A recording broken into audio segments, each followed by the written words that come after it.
Subscribe to our YouTube channel. Press the bell icon to get the latest updates.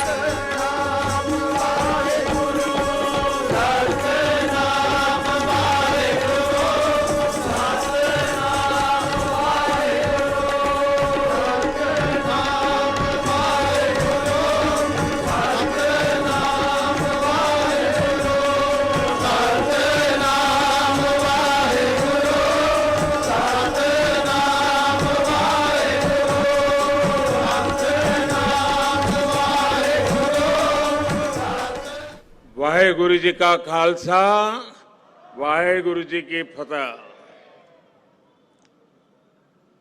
मंचस्थ सभी महानुभाव, इस कार्यक्रम में उपस्थित सभी देवियों और सज्जनों और वर्चुअली दुनिया भर से जुड़े हुए सभी महानुभाव, गुरु तेग बहादुर साहब के 400वें प्रकाश पर्व को समर्पित इस भव्य आयोजन में मैं आप सभी का हृदय से स्वागत करता हूं। अभी शबद कीर्तन सुनकर जो शांति मिली वो शब्दों में अभिव्यक्त करना मुश्किल है। आज मुझे गुरु को समर्पित स्मारक डाक टिकट और सिक्के के विमोचन का भी सौभाग्य मिला है। मैं इसे हमारे गुरुओं की विशेष कृपा मानता हूं। इसके पहले 2019 में हमें गुरु नानक देव जी का 550वां प्रकाश पर्व और 2017 में गुरु गोविंद सिंह जी का 350वां प्रकाश पर्व मनाने का भी सौभाग्य मिला था। मुझे खुशी है कि आज हमारा देश पूरी निष्ठा के साथ हमारे गुरुओं के आदर्शों पर आगे बढ़ रहा है। मैं इस पुण्य अवसर पर सभी 10 गुरुओं के चरणों में आदरपूर्वक नमन करता हूं।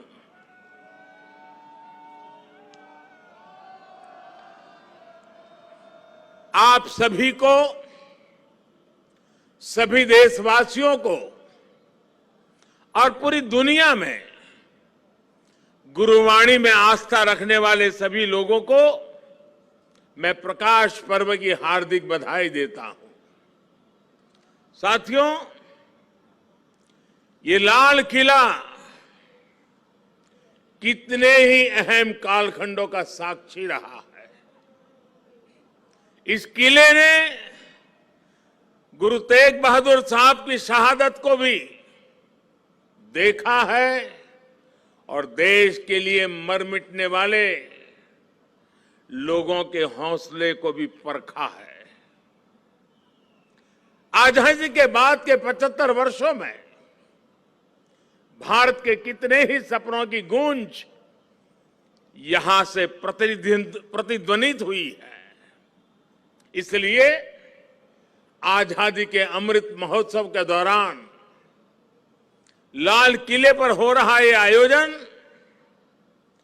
बहुत विशेष हो गया है।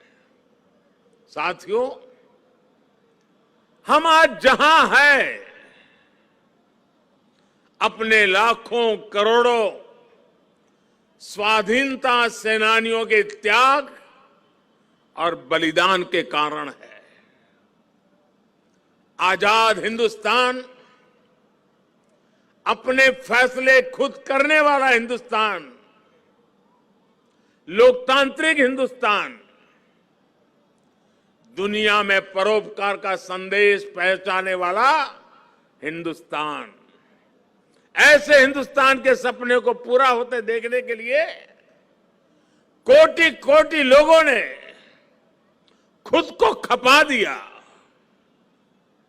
ये भारत भूमि सिर्फ एक देश ही नहीं है, बल्कि हमारी महान विरासत है, महान परंपरा है। इसे हमारे ऋषियों, मुनियों, गुरुओं ने सैकड़ों हजारों सालों की तपस्या से सींचा है, उसके विचारों से समृद्ध किया है। इसी परंपरा के सम्मान के लिए, उसकी पहचान की रक्षा के लिए दसों गुरुओं ने अपना जीवन समर्पित कर दिया था। इसलिए साथियों, सैकड़ों काल की गुलामी से मुक्ति को, भारत की आजादी को, भारत की आध्यात्मिक और सांस्कृतिक यात्रा से अलग करके नहीं देखा जा सकता। इसलिए आज देश आजादी के अमृत महोत्सव को और गुरु तेग बहादुर साहब के 400वें प्रकाश पर्व को एक साथ मना रहा है, एक जैसे संकल्पों के साथ मना रहा है। साथियों, हमारे गुरुओं ने हमेशा ज्ञान और अध्यात्म के साथ ही समाज और संस्कृति की जिम्मेदारी उठाई। उन्होंने शक्ति को सेवा का माध्यम बनाया। जब गुरु तेग बहादुर साहब का जन्म हुआ था, तो गुरु पिता ने कहा था, दिन रक्ष संकट हरण, दिन रक्ष संकट हरण, यानी ये बालक एक महान आत्मा है, ये दिन दुखियों की रक्षा करने वाला, संकट को हरने वाला है। इसलिए श्री हरगोविंद साहब ने उनका नाम त्यागमल रखा। यही त्याग गुरु तेग बहादुर साहब ने अपने जीवन में चरितार्थ भी करके दिखाया। गुरु गोविंद सिंह जी ने तो उनके बारे में लिखा है, तेग बहादुर सिमरिए घर नव निधि आवे धाई, सब थाई होई सहाय। अर्थात गुरु तेग बहादुर जी के सुमिरन से ही सभी सिद्धियां अपने आप प्रकट होने लगती हैं। गुरु तेग बहादुर जी का ऐसा अद्भुत आध्यात्मिक व्यक्तित्व था, वो ऐसी विलक्षण प्रतिभा के धनी थे। साथियों, यहां लाल किले के पास, यहीं पर गुरु तेग बहादुर जी के अमर बलिदान का प्रतीक गुरुद्वारा शीशगंज साहब भी है। ये पवित्र गुरुद्वारा हमें याद दिलाता है कि हमारी महान संस्कृति की रक्षा के लिए गुरु तेग बहादुर जी का बलिदान कितना बड़ा था। उस समय देश में मजहबी कट्टरता की आंधी आई थी। धर्म को दर्शन, विज्ञान और आत्मशोध का विषय मानने वाले हमारे हिंदुस्तान के सामने ऐसे लोग थे जिन्होंने धर्म के नाम पर हिंसा और अत्याचार की पराकाष्ठा कर दी थी। उस समय भारत को अपनी पहचान बचाने के लिए एक बड़ी उम्मीद गुरु तेग बहादुर साहब के रूप में दिखी थी। औरंगजेब की आतताई सोच के सामने उस समय गुरु तेग बहादुर जी हिंद दी चादर बनकर, एक चट्टान बनकर खड़े हो गए थे। इतिहास गवाह है कि वर्तमान समय गवाह है और ये लाल किला भी गवाह है कि औरंगजेब और उसके जैसे अत्याचारियों ने भले ही अनेकों सिरों को धड़ से अलग करा, लेकिन हमारी आस्था को वो हमसे अलग नहीं कर सका। गुरु तेग बहादुर जी के बलिदान ने भारत की अनेकों पीढ़ियों को अपनी संस्कृति की मर्यादा की रक्षा के लिए, उसके मान सम्मान के लिए जीने और मर मिट जाने की प्रेरणा दी है। बड़ी बड़ी सत्ताएं मिट गई, बड़े बड़े तूफान शांत हो गए, लेकिन भारत आज भी अमर खड़ा है। भारत आगे बढ़ रहा है। आज एक बार फिर दुनिया भारत की तरफ देख रही है। मानवता के मार्ग पर पथ प्रदर्शन की उम्मीद कर रही है। गुरु तेग बहादुर जी का आशीर्वाद हम नए भारत के आभा मंडल में हर और महसूस कर सकते हैं। भाई और बहनों, हमारे यहां हर कालखंड में जब जब नई चुनौतियां खड़ी होती है तो कोई न कोई महान आत्मा इस पुरातन देश को नए रास्ते दिखाकर दिशा देती है। भारत का हर क्षेत्र, हर कोना हमारे गुरुओं के प्रभाव और ज्ञान से रोशन रहा है। गुरु नानक देव जी ने पूरे देश को एक सूत्र में पिरोया। गुरु तेग बहादुर जी के अनुयायी हर तरफ हुए। पटना में पटना साहिब और दिल्ली में रकाबगंज साहिब, हमें हर जगह गुरुओं के ज्ञान और आशीर्वाद के रूप में एक भारत के दर्शन होते हैं। भाई और बहनों, मैं अपनी सरकार का सौभाग्य मानता हूं कि उसे गुरुओं की सेवा के लिए इतना कुछ करने का अवसर मिल रहा है। पिछले वर्ष ही हमारी सरकार ने साहिबजादों के महान बलिदान की स्मृति में 26 दिसंबर को वीर बाल दिवस मनाने का निर्णय किया है। सिख परंपरा के तीर्थों को जोड़ने के लिए भी हमारी सरकार निरंतर प्रयास कर रही है। जिस करतारपुर साहिब कॉरिडोर की दशकों से प्रतीक्षा की जा रही थी, उसका निर्माण करके हमारी सरकार ने गुरु सेवा के लिए अपनी प्रतिबद्धता दिखाई है। हमारी सरकार ने पटना साहिब समेत गुरु गोविंद सिंह जी से जुड़े स्थानों पर रेल सुविधाओं का आधुनिकीकरण भी किया है। हम स्वदेश दर्शन योजना के जरिए पंजाब में आनंदपुर साहिब और अमृतसर साहिब समेत सभी प्रमुख स्थानों को जोड़कर एक तीर्थ सर्किट भी बना रहे हैं। उत्तराखंड में हेमकुंड साहिब के लिए रोपवे बनाने का काम अभी आगे बढ़ रहा है।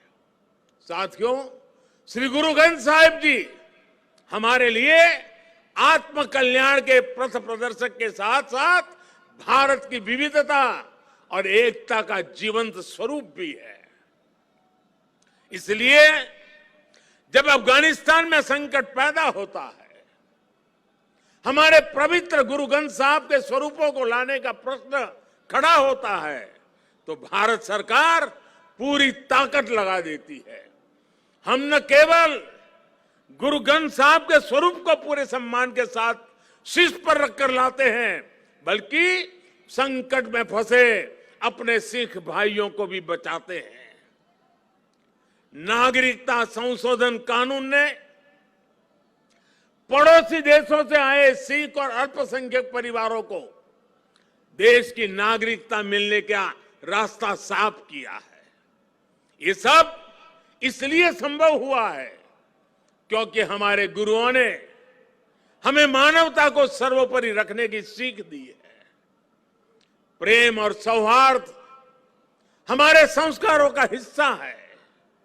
साथियों, हमारे गुरु की वाणी है, भय काहू को देत नहीं, भय काहू को देत नहीं, नहीं भय मानत आन, कह नानक सुनी रे मना, ज्ञानी ताही बखानी। अर्थात ज्ञानी वही है जो न किसी को डराए और न किसी से डरे। भारत ने कभी किसी देश या समाज के लिए खतरा नहीं पैदा किया।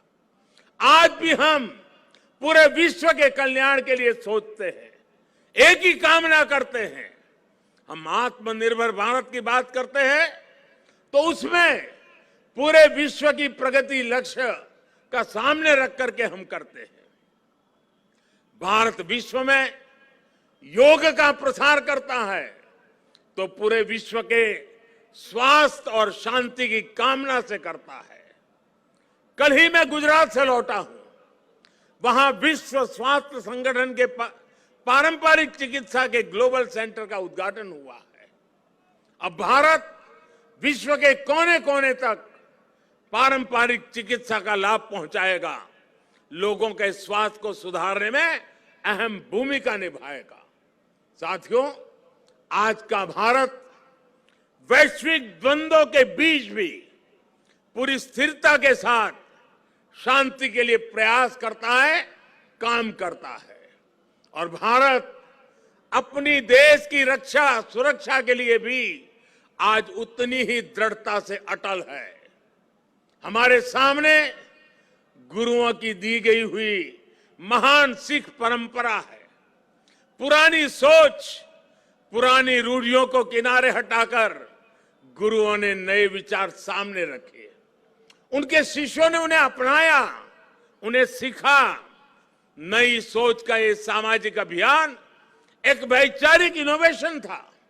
इसलिए नई सोच, सतत परिश्रम और 100% समर्पण, ये आज भी हमारे सिख समाज की पहचान है। आजादी के अमृत महोत्सव में आज देश का भी यही संकल्प है। हमें अपनी पहचान पर गर्व करना है, हमें लोकल पर गर्व करना है, आत्मनिर्भर भारत का निर्माण करना है। हमें एक ऐसा भारत बनाना है जिसका सामर्थ्य दुनिया देखे, जो दुनिया को नई ऊंचाई पर ले जाए।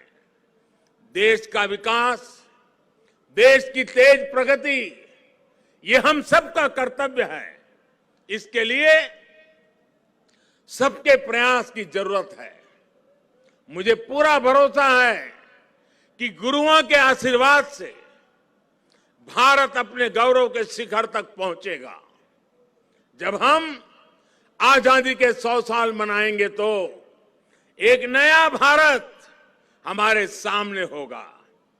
गुरु तेग बहादुर जी कहते थे, साधो साधो गोविंद के गुण गाओ, मानस जन्म अमोल कपायो, व्यर्था काहे गवाऊं। इसी भावना के साथ हमें अपने जीवन का प्रत्येक क्षण देश के लिए लगाना है, देश के लिए समर्पित कर देना है। हम सभी मिलकर देश को विकास की नई ऊंचाई पर ले जाएंगे। इसी विश्वास के साथ आप सभी को एक बार फिर हार्दिक शुभकामनाएं देता हूं। वाहेगुरु जी का खालसा, फतेह।